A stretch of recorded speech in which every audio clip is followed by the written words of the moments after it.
Ahora veamos cómo se regula este sistema hormonal. En el hipotálamo se va a producir la hormona TRH o hormona liberadora de tirotropina, la cual va a ser liberada en el sistema porta para estimular al tirotropo en la adenohipófisis y esto va a inducir la liberación de TSH a la circulación. La TSH va a actuar sobre la célula folicular de la glándula tiroides para producir T3 y T4. Una vez que se alcanzan niveles adecuados para las acciones fisiológicas de estas hormonas tiroideas, estas van a inhibir la producción de TRH a nivel del hipotálamo y también van a inhibir la producción de TSH a nivel de la hipófisis, produciendo una respuesta de feedback negativo o retroalimentación negativa. Estudiemos en un poco más de detalle los receptores y los segundos mensajeros que participan en la regulación de este eje hormonal. En el hipotálamo existen receptores para hormonas tiroideas, principalmente receptores de tipo beta, que son muy sensibles a los cambios de las concentraciones de T3 plasmática. Cuando se produce disminución de la T3, se van a activar neuronas que van a producir la liberación de TRH. TRH va a ser liberado hacia el sistema porta y ahí va a alcanzar al tirotropo. En el tirotropo, la TRH va a actuar sobre un receptor acoplado a proteína G, el cual se asocia a fosfolipasa C, y esta fosfolipasa C va a producir un segundo mensajero llamado IP3.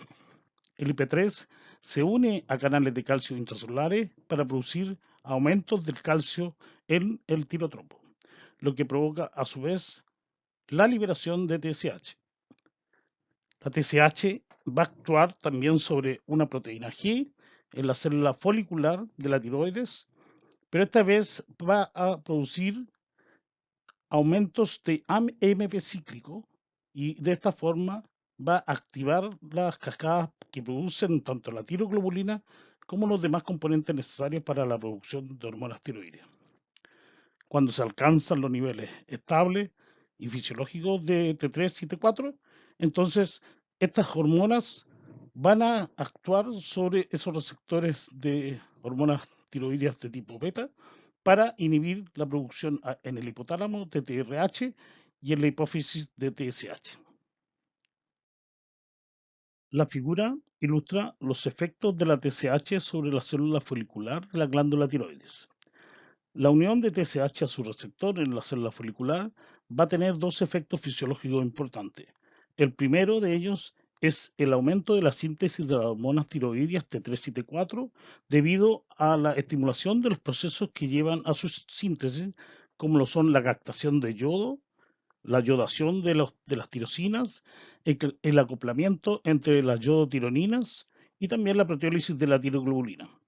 Por otra parte, tiene un efecto trófico sobre la glándula, esto es, aumenta el volumen y mantiene el tamaño, debido a que estimula el número de células y la formación de nuevos folículos. La sobreestimulación de esta vía produce la hipertrofia de la glándula tiroides, lo que es conocido como bocio. Veamos ahora el mecanismo de acción y los efectos fisiológicos de las hormonas tiroides. Existen dos subtipos de receptores, los de tipo alfa, que se encuentran en la mayoría de los tejidos, y los de tipo beta, que se localizan en la hipófisis y cercanos al hipotálamo. Los receptores de tipo beta son los responsables de censar los niveles de hormonas tiroides circulantes, principalmente T3. Cuando los niveles de T3 son bajos, estimulan la secreción de las hormonas del eje hipotálamo-hipófisis, TRH y TSH, y cuando los niveles de T3 son elevados en la sangre, estos participan en los procesos de retroalimentación negativa. Ahora, ¿cómo actúan las hormonas en sus células blanco? Por su naturaleza hidrofóbica, las hormonas tiroideas pueden atravesar las membranas celulares y unirse a receptores intracelulares, principalmente receptores nucleares, para formar un complejo hormona-receptor. Este complejo hormona-receptor actúa como un factor de transcripción, uniéndose al DNA y regula la transcripción y la expresión de numerosas proteínas que participan en numerosos efectos, en sus numerosos efectos fisiológicos, como el crecimiento, el desarrollo del sistema nervioso central, efectos cardiovasculares y principalmente efectos metabólicos que veremos a continuación. Los niveles fisiológicos de las hormonas tiroideas son necesarios en la infancia temprana, principalmente porque aportan en el desarrollo óseo y son requeridos para la mielinización de los axones neuronales, lo que lleva a que una deficiencia de hormonas tiroideas en estas etapas de la vida produce daños irreversibles a nivel del sistema nervioso central y también del crecimiento de los niños. Y durante toda la vida, las hormonas tiroideas van a regular el metabolismo, principalmente a través del aumentando o disminuyendo el consumo de oxígeno a nivel celular, y también regula los efectos de las catecolaminas al aumentar la expresión de los receptores para estas hormonas. La deficiencia de hormonas en el adulto pueden ser corregidas por tratamientos hormonales. Como indicábamos, una de las principales acciones de las hormonas tiroideas es la estimulación del metabolismo y esto tiene una serie de efectos asociados. Por ejemplo, las hormonas tiroideas son calorigénicas, esto es, aumenta la producción de calor por rompimiento de enlaces de alta energía en el metabolismo oxidativo. Por lo tanto, personas que tengan aumentos de los niveles de hormonas tiroideas van a tener sensaciones de calor, mientras que los que tienen menores valores o valores deficientes de hormonas tiroideas van a tener sensaciones de frío. También aumentan el consumo de la reserva energética, principalmente de glucosa y de lípidos, y aumenta la ingesta de alimentos y también aumenta la tasa metabólica porque aumenta la frecuencia respiratoria y el consumo de oxígeno. Los efectos cardiovasculares de las hormonas tiroideas se deben principalmente a la modulación positiva de los receptores beta-adrenérgicos y se manifiestan principalmente como aumentos de la contractibilidad y de la frecuencia cardíaca, así como disminución de la resistencia periférica total. Las hormonas tiroideas aumentan el gasto cardíaco, lo que asegura el oxígeno a los tejidos, lo que es necesario para los procesos de oxidación del sustrato energético, aumentan la frecuencia cardíaca, el volumen sistólico y la fuerza de contracción. La producción de hormonas del eje hipotálamo hipófisis glándula se ve manifestada en alteraciones en la producción de las hormonas tiroideas. Así, una mayor producción de hormonas tiroideas se conoce como hipertiroidismo y una baja o una deficiencia en la producción de hormonas tiroideas se conoce como hipotiroidismo. Veamos acá el caso de un hipotiroidismo que se va a clasificar de acuerdo a dónde se produce la falla en la producción de la hormona en este eje hipotálamo hipófisis tiroides. Entonces, si es para clasificarlo como un hipotiroidismo primario, el defecto debe ser en la glándula tiroides, es decir, la, es la misma glándula, las células foliculares, las que están impedidas de producir hormonas tiroideas. Pero también puede ser de origen secundario o hipofisiario. En este caso hay una alteración en la secreción de TSH que no estimula adecuadamente a la glándula tiroides para producción de las hormonas tiroideas.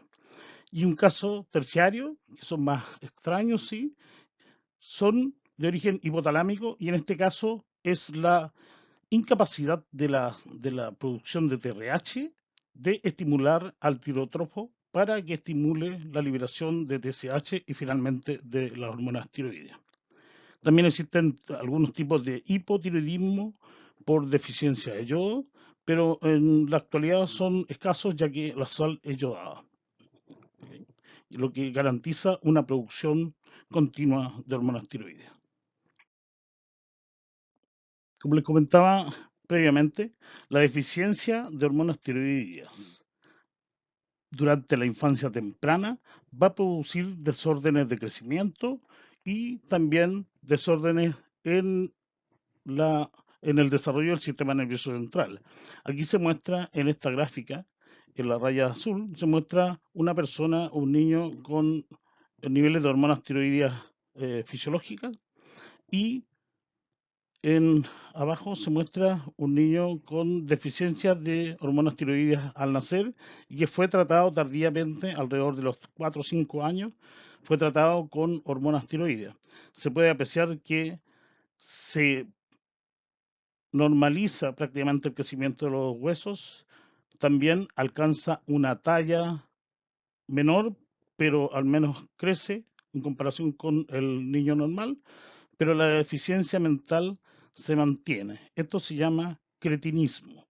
Por eso en Chile, a los pocos días de nacido, a todos los bebés se les mide TSH y T4 para evitar, ¿no es cierto?, el tratamiento tardío en caso de que hubiera deficiencia de hormonas tiroideas.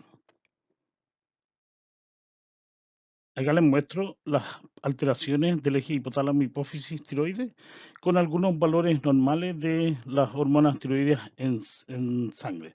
La TSH, T4 libre y la T3 libre, no unida a proteína. No unida a proteína. Entonces, en una condición patológica donde exista hipofunción de la glándula, es decir, hipotiroidismo, si fuera primario, es decir, a nivel de la glándula tiroides del problema, los valores de T4 y T3 serían bajos y en cambio los de TSH serían elevados, producto del feedback que se produciría, ya que a nivel de hipotálamo e hipófisis se sensaría un nivel bajo de hormonas tiroideas.